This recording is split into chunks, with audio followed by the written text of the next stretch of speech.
Welcome to PCMC. I'm Mike Bongiorno. Oh boy, this is a good one. I'm here with Mr. Anthony Bongiorno. Anthony, welcome. Well, thank you for having me. Thank you for welcoming me. Thank you for your respectful silence, waiting for me to say the word welcome. How are you doing? I'm doing great. How are you doing? If I am doing fantastic, because today you and me are talking about a film, A classic. a classic. On today's show, we are talking about the classic film Clueless from 1995. Let's talk about our history with this film. I'd love to. You and I saw this together as young tykes. In the movie In theater the theater. in 1995, I was 12. And I was 9. You might be saying, well, how'd you guys go to the movies? Well, it was a different time, It was kids. a different time, kids. It was 1995. They let children into the movies. And Mike and I grew up a block away from a movie theater house.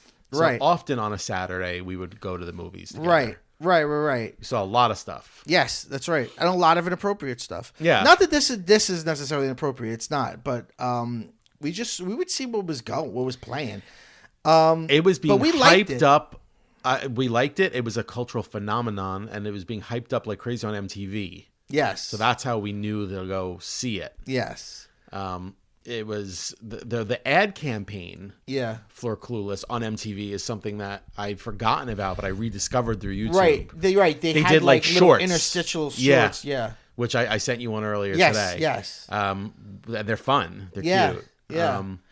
Yeah. What do you say about where do we begin?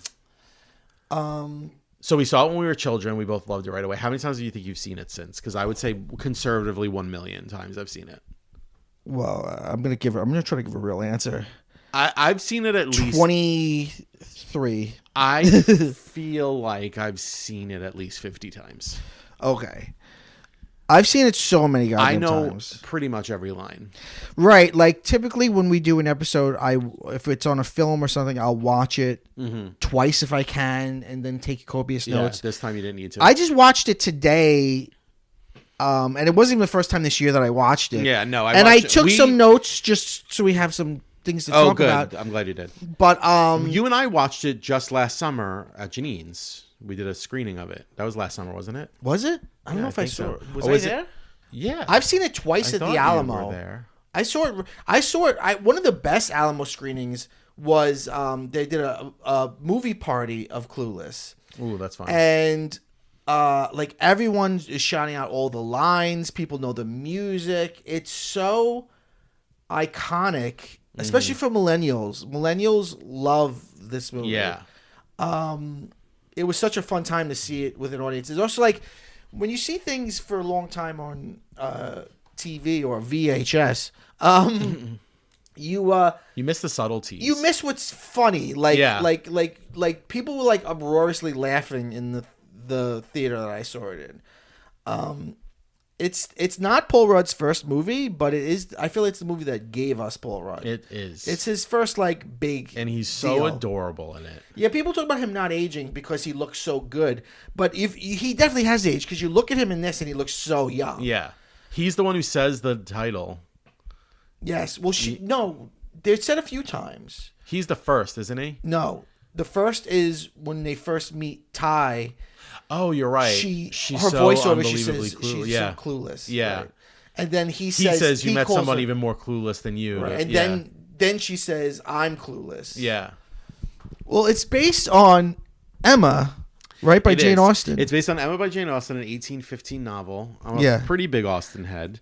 It is shockingly faithful. Yeah, I the haven't novel. read Emma, but I saw the Anya Taylor-Joy Emma a few years ago, and I was like, wow.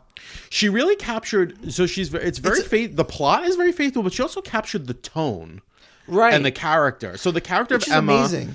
is I have the first line of the novel here because it's one of her famous first lines. Emma Woodhouse, handsome, clever, and rich, with a comfortable home and a happy disposition, had lived nearly 21 years in the world with very little to distress or vex her. Oh, yeah. So it starts with like this 21-year-old girl who's rich and happy, and she's had very little strife at all in her life. Right. And this is who the story is about. And Jane Austen at the time said, the heroine of my next novel will be someone that not a lot of readers will like. Which is interesting because I do think she's lovable. Right. Despite being rich and kind of like privileged. Well, speaking of Cher, I think Cher's lovable. No, yeah, I think they both are. I mean, that character is lovable. Right, because she's vapid, right? And she's obviously privileges things like looks and stuff, but she is empathetic to other people. She's not mean to people. She's not an unlikable character. Now, I do find myself watching it lately thinking I don't like Dion as much, but I wonder if that's reflecting the actress who plays her and how much she's become a shitty person in reality. Yeah. But Dion isn't as nice as Cher. She's not. And Dion is the one who's always like, oh, come on, Cher. Like, we don't need to befriend this girl. Right. Like, our stock would plummet. She asked Dion, would you say I'm a good person or whatever? Or not to your face. Not to your yeah. Would you say I'm a bad person? Yeah, not to your face. Not to your face. Yeah. She's more of a kind of a mean girl. That's the thing. I was thinking about like to what we could talk about, and I think one of the questions with any movie, but this one especially as a teen movie, is like what makes this so enduring and such a classic. Yes, I think because I think it has stood the test of time. I think it will be, even though Mean Girls is now a huge thing. I think ultimately this will have more longevity than Mean Girls, and I think it is partially because, or in large part because, actually, it's a very kind. Yes, movie. I think so. It's very nice. Like, it's truly a feel-good movie. Right. And it's about... and a lot of this is because of Alicia Silverstone's brilliant performance. Yes. She's just such a lovable character. Yeah. That you, like, are rooting for her the whole time. Right. And then she learns the lessons she needs to learn and becomes a better person. Yeah. And then at the end, you're like, oh, she started off naive but well-intentioned and then grows into somebody who's less naive and still well-intentioned. Right. Yes, it is a feel-good movie, and it is a kind movie. Even the mugger, when he mugs her, he's like, thank you, and everybody runs away. It's an Aliyah and a whata. It's just a totally important designer. I'm totally gonna shoot you in the head. I think my hot take on that is after rewatching that scene, I think that the Sex and the City Carrie being mugged scene was just lifted right from that. Wow, shots fired.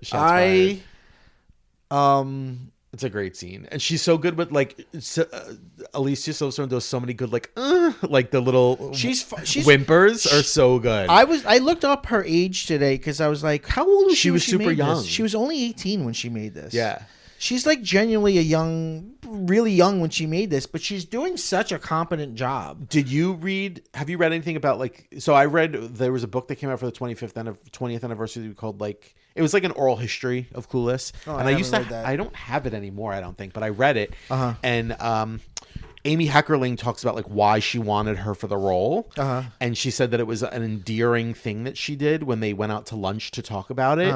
Was I know this is not a visual medium, but she said that Alicia Silverstone was like poised and like presenting herself as like very adult, but the soda was on the table, and she, instead of picking the soda up and drinking it like that, she would like stoop down and drink it from the straw on the table. Adorable. And she like, which was such like a little kid thing to do. So she was like, she's so perfect because she's like thinks she's a grown up, but she still acts very much like a child. Like she has a childish quality. That's one of the reasons why you root for her, because you feel like she doesn't understand the world, but she takes care of her father. She's nice to her father. Yeah, and the Haitians also was actually Alicia Silverstone. Well, really? And nobody, Amy Heckerling said nobody tell her.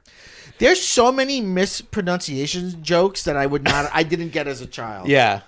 The Haitians was her. Because it's supposed to be, the line was the Haitians. Yeah, and she calls Spartacus... Sporadicus. Sporadicus. She calls Billie Holiday him. I love him. Yeah. But yeah, her performance is, she's very, for an 18-year-old, she gives it I notice it more like now as rewatching it as an adult, like even like the little things like her facial expressions when she's reacting to other characters are so funny. Like she's got like the wide-eyed thing down, and like she'll like when the DMV guys is yelling at her and she's like nodding. It's just like she's very cute. Yeah. And Bobby and I, Maisie, our dog, we like do her voice, like we do her talking. And sure. She's very, our dog is very like Cher Horowitz, like that's her character. Like we always have her say like, "Okay, Daddy," and things like that. We do the voice of Peach more kind of like a Vegas, kind of like ring-a-ding, kind of like she'd be like, "Hey, Daddy." That's so interesting. Like, "I love you, Daddy." I wish there should be a study done of like why people choose the personalities they do for their dogs. Right. Ours from the beginning has been like she's Cher Horowitz. She calls us Daddy, and we always say that she's always like, "Okay, Daddy," and then like changes the subject like Cher does. Like when he's like when he's yelling at her for getting a ticket. And she's like, "Second notice? I don't remember getting a first notice." And he's like, "Cher, I expect you to become a good driver." And she goes, "Okay, Daddy." Or what he's like, "What are you wearing?" A dress. And she's like, "Duh, I was gonna go put something else on." Dan Hedaya giving the performance of his career. I'm a well-documented Dan Hedaya head, and this is incredible performance by him. And again, also sweet and kind. Like when Josh is like, "I'm gonna go to the party," and he's like, "I'll keep an eye on her," and he sort of smiles knowingly because he could tell that Josh likes has a crush on her, yeah. And even like that he stays in Josh's life because you don't divorce children, you divorce wives. Like that's such a sweet thing. And even like getting the teachers together is like, it's manipulative and she wants a better grade, but it's also sweet. Yeah, and she ultimately wants them to be together. Yeah, she likes them that they're happy. Yeah. I love it's so many things like that were introduced to me through this movie that like later in life I'm like, oh, that's what that's from. Like the those Shakespearean sonnet, rough winds do shake the darling buds of May. Yeah. And as a kid, I didn't get the joke, which is where'd you get that? Cliff's Notes. Yeah. Right. Stuff like that. It's like a totally quote from what? Cliff's Notes. Or I never got that Travis stops smoking weed and goes into like NA or MA. Because he apologizes. He's like, "I'm part of a club where I have to apologize." And there's like all these steps. And she's like, 12? Yeah. How'd you know? Yeah. I didn't get that when I was younger. I didn't get any of that when I was a kid. I didn't get like that he was bringing her bongs. Right, I didn't get any of that. Right. But I still was able to enjoy it, which I think says a lot. I think it is one of those movies that like kids like it and adults like it. Yeah. And again, there's very little in it that's mean-spirited. No, there really isn't. Even when she finds out that like what's his face is gay, Christian is gay. It's not then they just become friends. Yeah. Like it's sweet. And there's no like gay shaming him. No. Even when like there's a little bit of it when he's like he's a cake boy, whatever, but even him, he's like not bullying him and being like homophobic. The only thing that doesn't stand up is Cher uses the hard R word. Oh, she does. Yeah, she's like, "I am so R-worded." Yeah. I am such a. I know that exact scene when she's. And when you watch it now in a theater, people are like, okay. Yeah. But everything else stands up fine. I packed my father my peach Snapple, and I took his sucky Italian roast. Wallace Shawn, a gem. He is. And then Ms. Geis, played by Twink Kaplan. What a name! What an actress. From Look Who's Talking. Also directed by Amy Heckerling. Yeah, she's really good friends with Amy Heckerling in real life. Amy Heckerling directed Fast Times. You know what's interesting? Which is like itself a seminal teen movie. Yeah, but these two films are so tonally different. No, they're totally different. Yeah, it's just interesting that she twice, like in two different generations, made an important teen movie. And what's interesting is she said that Spicoli, she said what people when she was thinking about what to write or whatever for the project. Yeah. She said what people liked about Spicoli was that he was positive.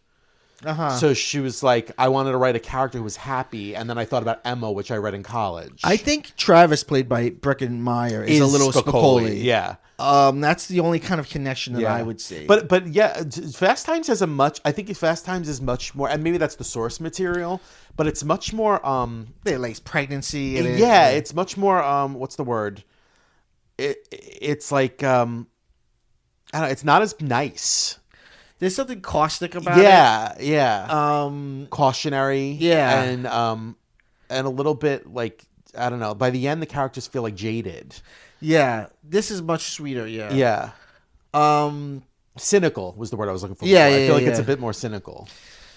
We can go through it. It begins with the soundtrack is great. It begins with I guess it's a cover of Kids in America. Yeah. And you see this montage of people doing things. She's like, "What is?" You must be thinking, "Is this a Noxzema commercial or what?" 90s. What's funny? This is something that I like to track in movies from the 80s and 90s, which is they don't know what computers are or how they work. Yeah. So like the way her computer like figures out her what she's gonna wear, her outfit, that's not how computers work. I also saw a meme recently that was like, why did we never realize as kids that the computer just took two items that match each other and put them together?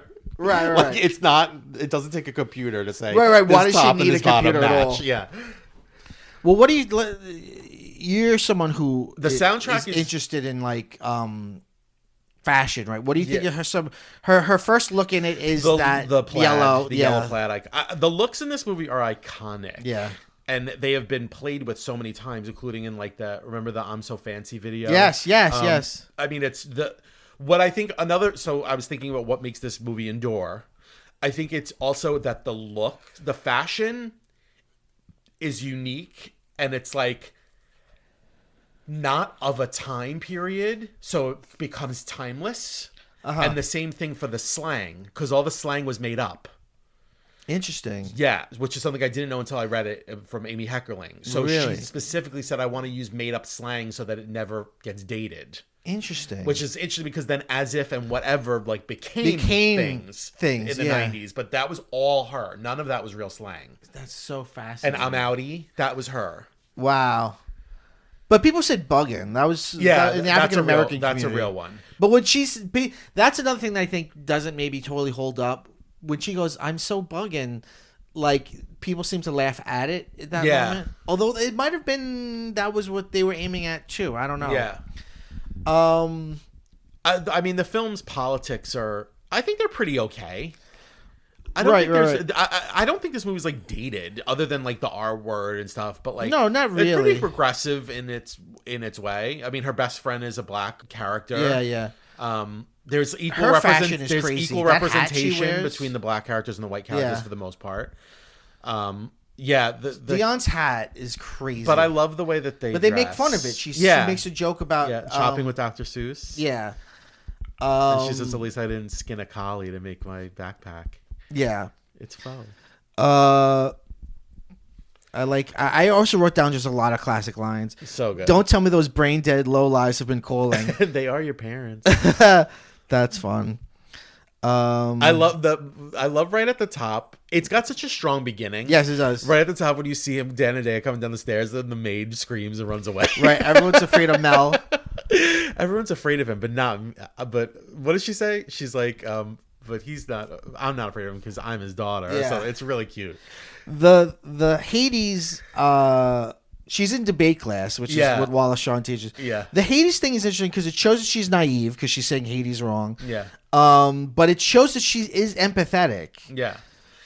And I love and she's talking. That's one of the best lines. She's talking about some little party. Hello, it was his 50th birthday. Yeah.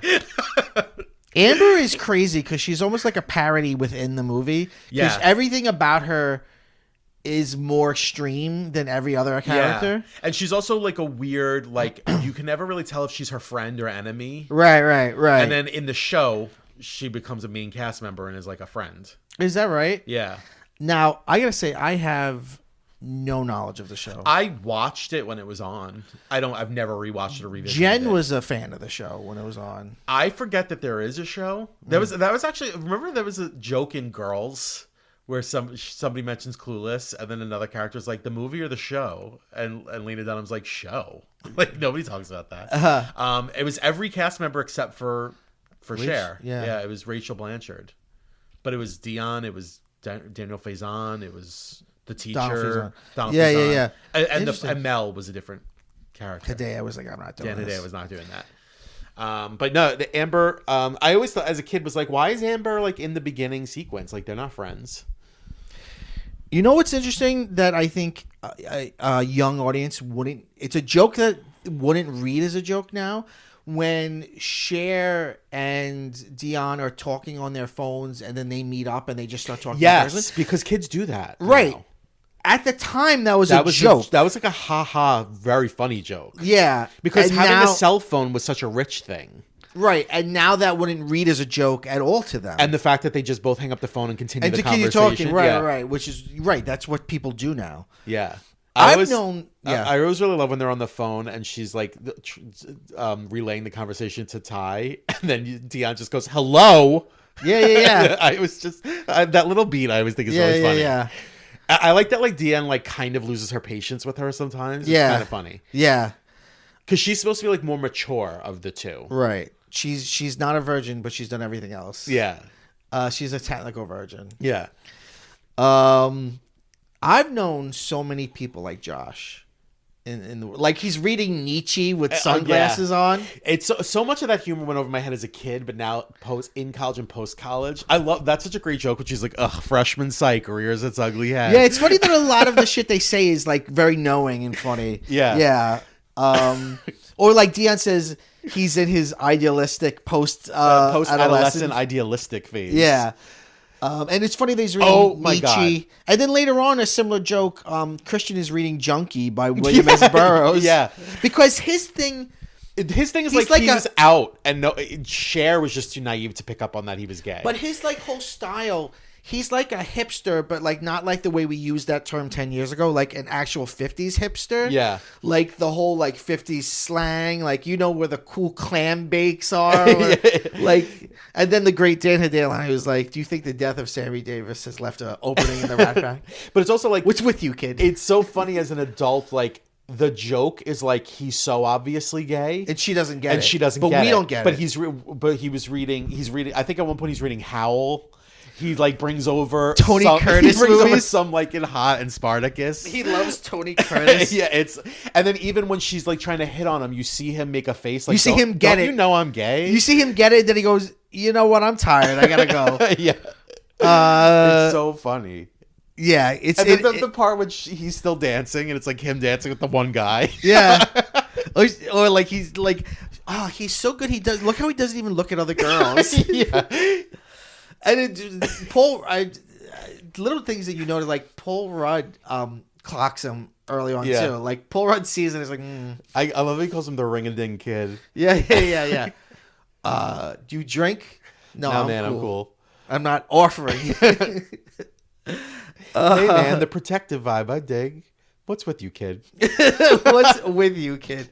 I also like when Ty's in his chair and she's like, "Daddy, this is my friend Ty." He's like, "Get out of my chair." She's so good. Brittany Murphy. She's great. That's another joke that went over my head as a kid was when she's like, "No shit, you guys got Coke here?" Yeah. Because she says I could use an herbal refreshment. Right. She's a pothead. Drugs. Yeah. And then, oh shit, you guys got Coke here? Yeah. It is one thing to get blazed at a party, but it is another thing to be fried all day. And then when she's like, "I've never had straight friends before." Yeah, that's so funny. By the way, did you clock that they say Wallace Shawn is 47 years old? That's so upsetting. That character's 7 years older than me. Yeah, it's really upsetting. That's like, did I tell you, speaking of Cheers, in one of the episodes of Cheers we were just watching, they said Cliff Clavin was 34. Get the fuck out of here. That's hilarious. John Ratzenberger is supposed to be in his 30s on Cheers. I mean, there's a lot of reasons for that. It's so hilarious. Funny. Travis's last name is Birkenstock. Yeah. Which is funny. I love his speech about the most tardies in the class. Yes. I'd like to thank the LA City bus driver for taking a chance on an unknown kid. Yeah. My mom for never giving me a ride. Yeah. People at McDonald's. The fine staff at McDonald's for making those little McMuffins. Without which I might never be tardy. One of my favorite lines ever is the Donald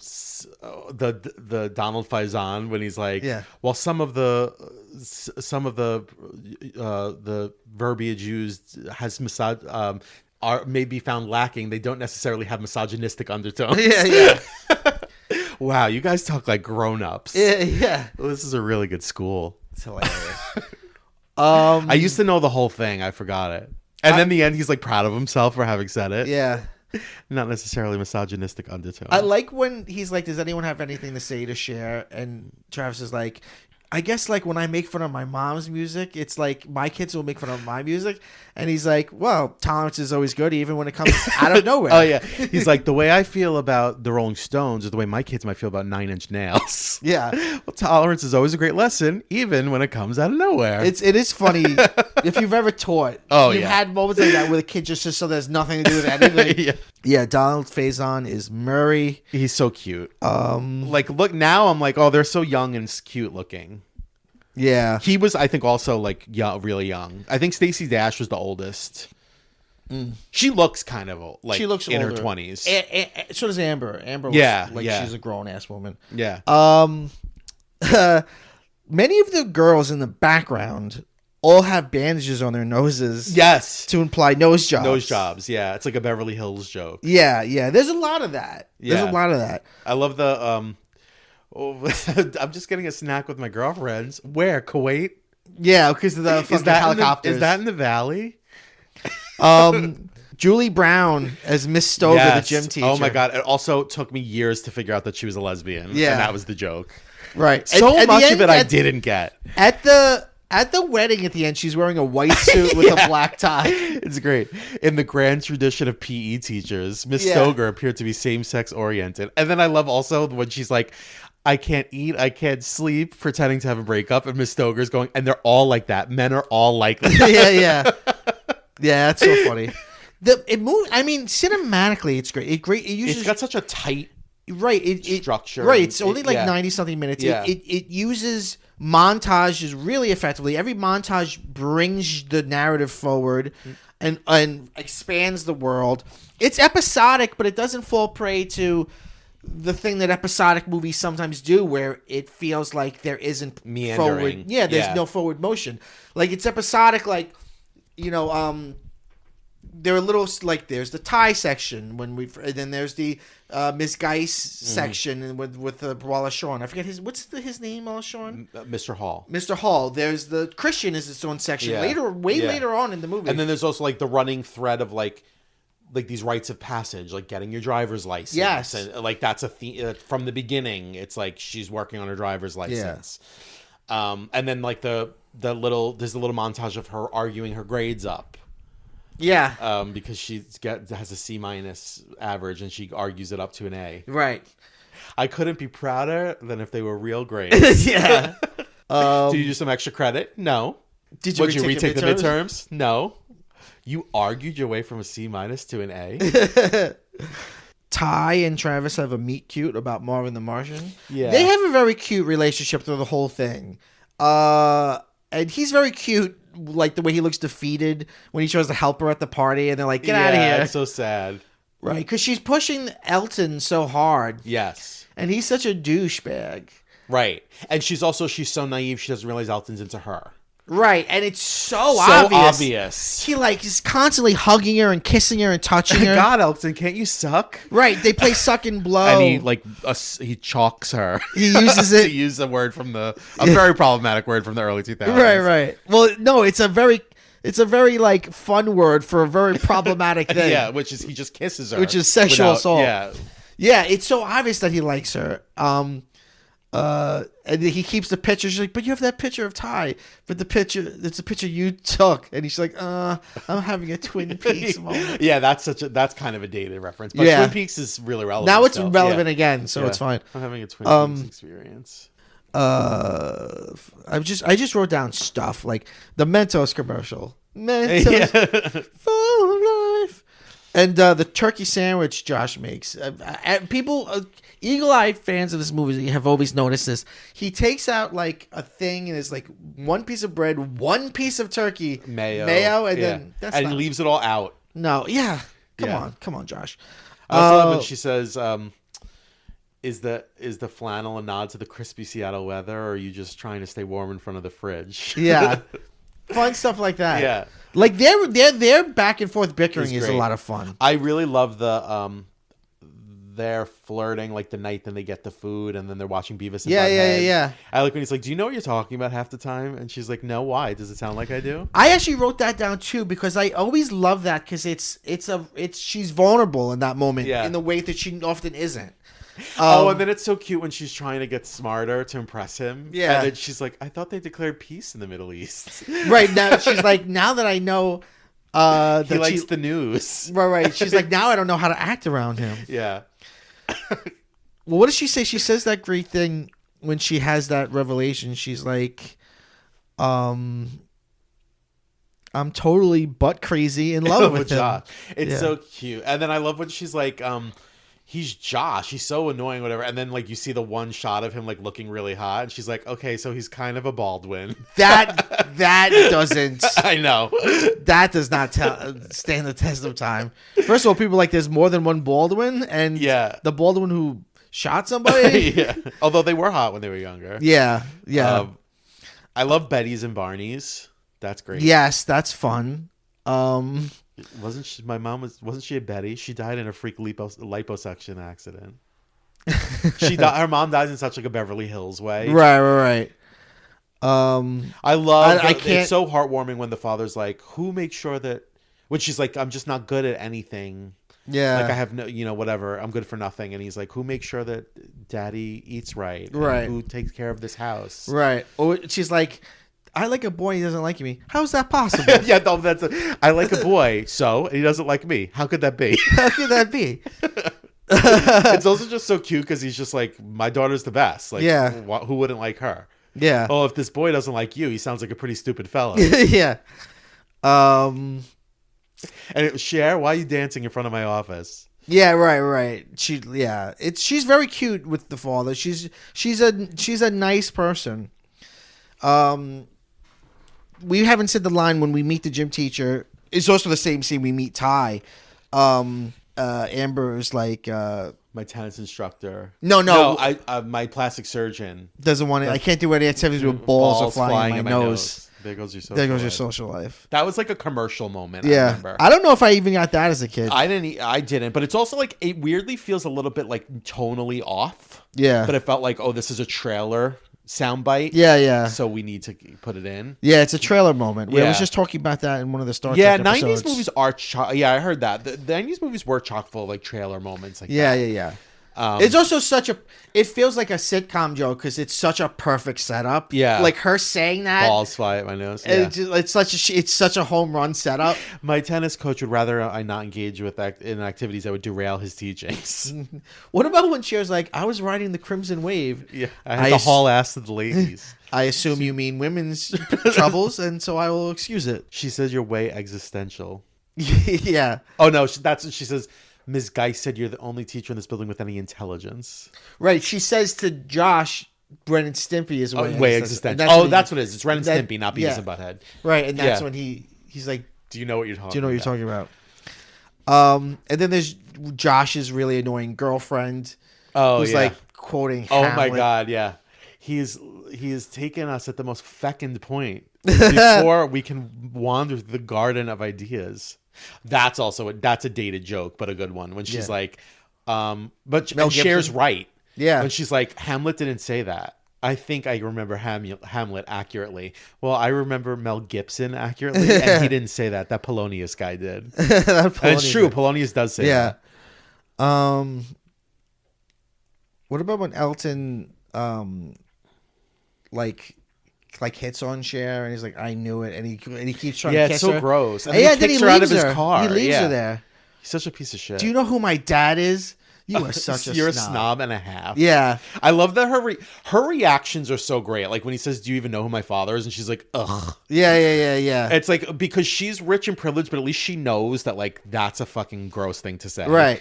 It's like, you and me, we make sense together. Me and Ty, we don't make sense. Yeah, he's so slimy, Elton. Cher's pink fuzzy pen is iconic. Yeah. That little montage of like how to make a boy fall in love with you. Yeah. Send yourself chocolates and flowers. Yeah. Nice stems. Oh yeah, I have it written down. I thought you might have an in on the heavy clam bakes. Ridiculous. Let's see. This is a full Monet. Okay from far away, but up close is a total mess. Big old mess. I love when they're looking at those sculptures, and he's like, "This is a very important piece," and she goes, "He's way famous." Yeah. Yeah, Holiday, I love when him. they go to the party and Josh is like just talking to some random old dude. Yeah, it's like he doesn't want to have fun. He finds the one adult at the party, right? But then he dances with Ty to be nice, and that's one of the things that Cher is endeared to him for. Yeah. What do you think it's weird? I don't think it's that weird that they get together at the end. In the book, in Emma, they are. It is her sister's husband's brother, so it's her brother-in-law. Which is like kind of, I guess, familial. Well, I think it would be weirder if he did live with them full time. He doesn't. He's just visiting. Yeah. He's really just he's not part of their family, really. Yeah. And it's cute when the mom calls. Yeah. And then they talk about, like, he says that, like, Mel's the only father I've ever really had. Yeah. So in a way, they do, like, share a parent. Kind of. He's not biologically. You're right. No, it's. I don't think it's weird. This is California, not Kentucky. The scene where they accidentally go on the freeway is a great, and the way it's great. The old lady flipping of the bird, and then the way they're screaming. It's so funny. The way they're screaming the whole way through, and then the motorcycles going around them. It's so funny. You know, I meant to ask you actually about that joke because I've always been confused by that joke. When she says this is California, not Kentucky, do you read that as because she's young or because they're like siblings? Because she's young. That's how I read it. Okay. Because I don't think she sees a problem with that. It's she wouldn't get married that young. Okay. Did you see the thing I sent today? I sent in the group chat. Which one? It was how they fake. Yes. Yeah, that is weird. I never noticed that. Yeah, like so you see, like she's like, well, you guess what happened next, and then you see like a bride and groom, but if you look at the groom, he's got like he looks head like of Paul hair. Rudd, Yeah, and then when they cut into it closer, you see it's Wallace Shawn. So it tricks you. It's a total fake. Yeah. Of course, Rolling with My Homies by Coolio. Yeah. Important part of this movie. Murray shaving his head at the party. It's like everything in it is iconic. Oh, we haven't even gotten to the most iconic line, which is "You're a virgin who can't drive." Right. We talked about that in our Sick Burns episode. Sick Burns. Yeah. It is It is so iconic. The aesthetic is iconic. The looks are iconic. The lines are iconic. I mean, it's really just like one of those movies. And it's just really well made and really super unique. Like there's not a lot like it. That's true, and it's funny because it seemed to like start a small fad of like modernizing older literature. Yeah, but like this really works. Yeah, very well. It does because so much of Austen's work in general and Emma is about like the class system, and it just like so translates to high school. With, like, cliques. There's the cordless phone 2001 homage. Yeah, that's really good. Which again I didn't get as a kid. Yeah. You're like one of those Botticelli. She's one of those Botticelli chicks. That's another fun, like little reference. Yeah, that 2001 reference is a deep cut for a teenager. Yes. Ty, those guys hold Ty over the railing at the mall, and then Ty starts to thrive in the. And then she's like, "Well, I know when I was at gunpoint." And then someone's like, "Excuse me, Ty, you were saying?" Did you hear some gangsters like try to shoot Ty at the mall? Yeah, that whole part of the film where she's like super vulnerable, she plays it so well. Like even like when she says like you're a virgin can't drive, like the way she's just is so wounded by it. Yeah, but she doesn't like way harsh, and she doesn't like say anything back. No, they don't like get into a fight. No. She's just like you hurt my feelings, right? And then even when like they have that like it's pre Mean Girls, but like that Mean Girls moment of like Ty's becoming the queen bee, right? She's still like nice to her. She's like, hey, do you want to hang out later? Right. Like she's never like I made Ty, I could destroy her. She just thinks like I created a monster. Yeah. And what we talked about this during the Sick Burns episode, but like she doesn't deserve it because all she's saying is like, do you think you and Josh like mesh well together? Yeah. And she takes it as, you think I'm not smart enough for Josh, and she's like, no. It's I find it interesting. I guess it says something about how impressionable young people are.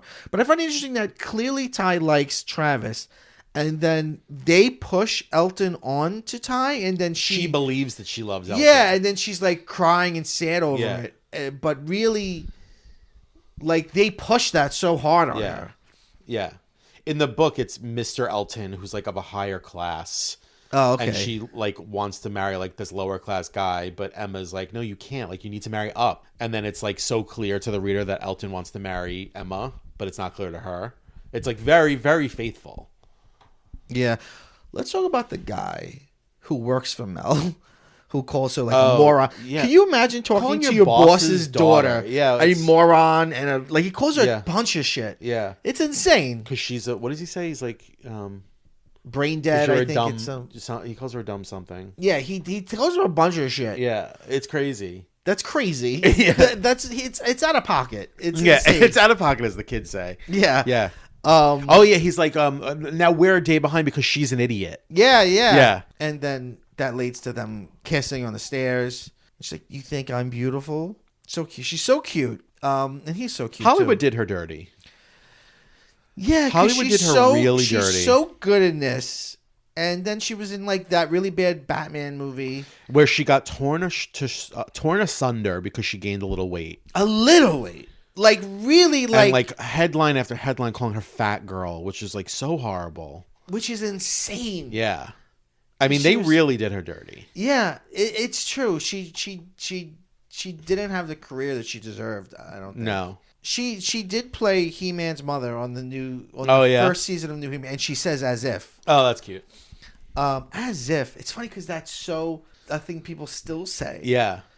That's one of the best scenes is when she's talking about like how high school boys are just like dogs, and then he just like comes up to her and puts his arm around her and she pushes him away. Get off me! As if. Ugh. She's saving herself for Luke Perry. I love that. The movie Heckerling like uses music really well. All of the needle drops are so good. Yes. Like all the music is really good because it's good music, but it also like moves the plot along. And like I said, all the montages work. Yeah, really like, well. Right, yeah, because like it will keep going. We've got a narrative going, but it will keep going back to like Cher is addressing the audience about life and the life that she lives and the people. Like, I don't mean to be a traitor to my own generation, but I don't understand. Yeah. And then the all by myself when she's like feeling sad. Yeah. And the Josh montage. And then the light comes on the fountain. Yeah. Oh my God, I love Josh. Yeah, and that's a cute montage too, where like she's imagining like them laughing together and all that stuff. Yeah. It is sad because he became an A-lister, and Dan Hedaya is a goddamn legend. Yeah, and Brittany Murphy's star. She's the most successful of the kids. Yes, I mean not more than Paul Rudd, but had she lived, maybe. Yeah. I mean, even when she died, she was like pretty famous. Did you watch that documentary about her? No. Is it true that... So I read a thing that says that, like, in hindsight, they think that whole family was killed by black mold. Is that true? Yeah, I think they talk about that in the... And that could also make you crazy, I think. Yeah, because then her husband and mother died, too. Yeah. But the husband was a weird... Kathy Najimy is in it, and well, people think that. Kathy Najimy's in it, and I guess she did some movie with Kathy Najimy when she was young, so Kathy Najimy was, like, super... protective. And she is like in the documentary she was like, this fucking guy sucks. Like she became a different person when she met him. She was confident and wonderful, and she became like half herself when she was around this guy. I remember her getting like really super thin, but that might have been because she was a woman in Hollywood in the early 2000s. Yeah, towards the end she got really she was in a bunch of like rom-coms and stuff. She did a lot. She was good. She did a lot. She's in Sin City. Yeah. She was in Girl Interrupted. She was in Uptown Girls. What do you think? Do you think Josh and Cher will really have a good relationship? No. I was actually going to say that before. Like, I don't think, and I don't even think Cher thinks that they're like going to be together forever. Mm. But, you know. She does catch the bouquet at the end. She does. I mean, I don't think they'll just stay together. I just think that they essentially won't have enough in common. Yeah. But, you know, they're both young and hot, and that sometimes is enough. Yeah. I'm just trying to think about if there's any iconic or important things that we haven't touched on. Is it the Mighty Mighty Bosstones that they see at that party? Yes. All the music in is good. Never had to knock on. Yeah. And there's that we are young, we live. Yeah. So much good music. Keep our teeth nice and clean. Yeah. Yeah, the soundtrack is great. I don't rely on mirrors, so I always take Polaroids. Yeah, there's just so many good lines. It really is. Like, almost everything out of her mouth. It's having a little bit of a resurgence. Like, a lot of my kids like it. And the kids that you teach? Yeah, like it. And then one girl to graduation. I was wondering about that. They love Mean Girls, but they also, a lot of them like Clueless. Well, also like Y2K and late 90s as an aesthetic is like things that like Gen Z is into. Well, this movie's perfect for it because I don't think any reality really ever looked like this. And one girl at graduation, her cap was no longer Clueless, and then it was all Clueless pictures and stuff. And the background was the yellow plaid. I'm glad to know that young people do like this movie. Yeah, I think it's timeless.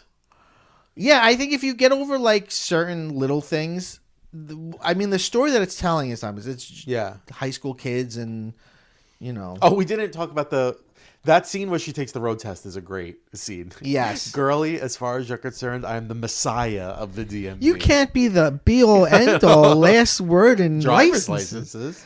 Whoops, my bad. Should I leave a note? That was also in the trailer. Yeah. She always kills a biker. Yeah. Watch the biker. Pull over, turn off the engine. How'd I do? How'd you do? And then let's look. The cutest part of that is when he says, "How'd you do?" And she earnestly like nods, like, "Yeah, how'd I do?" Like she didn't know. Can we just start again? You can't park. You can't turn. You can't. Yeah. And you almost killed someone. Offhand, I'd say you failed. Yeah. Hilarious. I love Dan Hedaya. 2 permits do not equal a license. Yeah. No cruising with Dion. It's so funny that she says we're both named after former singers who now do infomercials. Like, I think Cher is much more than that now. Yeah, like maybe she had a dip in her career at that point. Yeah, that's what it feels like. Because obviously it's like Dionne Warwick and Cher. Yeah. Dion. I love the when they're shaving his head. Yeah. At the party. Murray. What am I going to tell my grandchildren? What's the name of his friend? He's like, look at him. He was also in the show. Was he? The friend, yeah. You look good, as will you. Yeah. I'm going to call your mom. You know what? I'm calling your mother. No, don't call my mom. Don't call my mom. Yeah. It's also funny because when you're a kid, you know couples that fight all the time. Yeah. And that's what they do. And then, I like when she's like, they saw that Ike and Tina Turner movie, and it's problematic. Yeah. And then after they're fighting, Ty's like, I almost lost my buzz. And then Cher's like, I am so baked. Yeah, I'm totally baked. Which is hilarious. It is interesting the casual use of weed in the movie. That seems very contemporary because now weed's not a problem. Now it's legal. And it's also like, I feel like it's a real thing of being like, okay, like it's one thing to like, you go high at a party. You don't like, you're not a pothead though. Right. Like, I feel like I knew kids like that. And I feel like a lot of kids still do have that attitude. Right. Let's take a lap. Let's take a lap before we. Oh, I love. Should we make a cameo at the Val party? Yeah. I still say that. Like, everywhere I'm gonna stop by someplace, I say I'm making a cameo. Yeah. Everywhere in Los Angeles is 20 or is 30 minutes. Yeah. I expect you to walk through this door. I'm just having a snack with my friends. I forget that she gets mugged. Yeah. She goes through so much hardship. She does go through so much hardship. The whole thing where she like they're leaving and then she's trying to get him to drive Ty home. Yeah, it's so cringy. So awkward. Yeah. But I feel like I've seen moments like that in real life. Yeah. There's some, obviously it's comedic and it's a little broad, but there's got to be truth to it because watching it now as a 40-year-old man, things stand out to me as like I remember things like that. Yeah. Also, like just the not desperation, I guess that's the wrong word, but like the naivete of like he clearly doesn't want to hook up with Ty. Right. And she's trying to push it so hard. Yeah. Right. Because she thinks like he's just being like a stupid boy. Right. But really he's just like purposely trying to drive her home. Right. Yeah, he so obviously likes her. It's crazy that she doesn't understand it. But that's the thing. That's the title. She's clueless. Yeah. She's clueless to how obviously gay Christian is. Yeah, and then I like when she says like she has that line about like I'm gonna do a makeover, but this time I'm gonna make over my soul. Yeah. I'm giving there's it's for the Pismo Beach disaster relief. I don't think they need your skis. Daddy, some of these people lost everything. Including sportswear. Sporting equipment. This is your influence, Josh. I like that scene where like Miss Geist, she's like thinking about like all the positives of everyone in her life. And she's like, and Miss Geist just always wants to help people. And then she raised her hand and she's like, Miss Geist, I'd like to help. And she's like, and Dion and Murray are so nice to each other when no one's watching. Yeah. There was never a sequel to this movie. Thank God. Well, thank God, but it seems, looking back, it seems wild that one wasn't attempted. Unless there was an attempt that never happened. I think if it had been made even a couple years later, there would have been a straight-to-video or straight-to-DVD sequel. Oh, one of those. Like Mean Girls 2. Oh, God, I forget that there's a Mean Girls 2. Have you seen Mean Girls 2? Is it about anything? Is anyone I think I watched it? the first 30 minutes. It's the only person who's in it is Tim Meadows. Is the principal. Tim Meadows has been in every Mean Girls movie. Wow. It is wild did you read about this bullet that we dodged? No. This proposed reboot Of Clueless? Yes. No. So listen to this. I rolled my eyes so fucking hard when I read this. Uh-huh. In October 2019, it was announced that CBS would be adapting the film into a drama series. The series was said to be centered around Dion Davenport after Cher goes missing, and is described by Deadline Hollywood as, here was the pitch for it, a baby pink and bisexual blue-tinted tiny sunglasses wearing oat milk latte and Adderall-fueled look at what happens when the high school queen bee Cher disappears and her lifelong number 2, Dion, steps into Cher's vacant Air Jordans. On August 14th, 2020, it was moved. It sounds like they were trying to like Riverdale it. Yeah, it sounds like Riverdale. On August 14th, 2020, it was moved to NBC Universal streaming service Peacock. And in May 2021, it was reported that the series would not be moving forward at Peacock. Thank God. So we dodged that bullet. That sounds... It also sounds like some like 40-year-old was like, let's put together every like cool edgy buzzword, and like this is gonna be so fucking it just sick. Seems like the young such a kids are gonna love idea. it. It's a horrible idea. Yeah, but they did a TV show. I don't think I've seen a single frame of the TV show. You know, that was originally a TGIF show. Was it? Yeah, the first season was TGIF. Was the tone anything like the movie? It was the tone was like it had the same aesthetic as the movie. Yeah. So the first season was on TGIF. I remember watching the pilot when it was on because I was like, "Oh my God, I love Clueless. It's a Clueless show." And Twink Kaplan was in the first season. Wallace Shawn was in the first season. Okay. Everybody but Alicia Silverstone, Paul Rudd, and Brittany Murphy were in it. The Ty character isn't in it because it takes place before. So it's before the movie. Yeah, and it was. Is Josh Dion's in it? Josh is in it for the pilot, but I don't think he comes back. He's played by a different actor. It was on TGIF. Then I think it was moved to like UPN. Okay. For the second season and third season. It was kind of like same aesthetic, but like low budget. Was it 3 cameras? And I think Julie Brown was in it too. No, it was single camera. Oh, okay. That's surprising. It was very cartoony and broad and like silly TGIF family. Oh, it only came out 1 year later. Yeah. The theme song is pretty good. A follow-up to a blockbuster movie of the same name, following the rich teenager Cher and her friends attend the Beverly Hills. Rachel Blanchard. What do we know her from? What else she was done? in The Rage Carrie 2, and she kind of looks like Alicia Silverstone.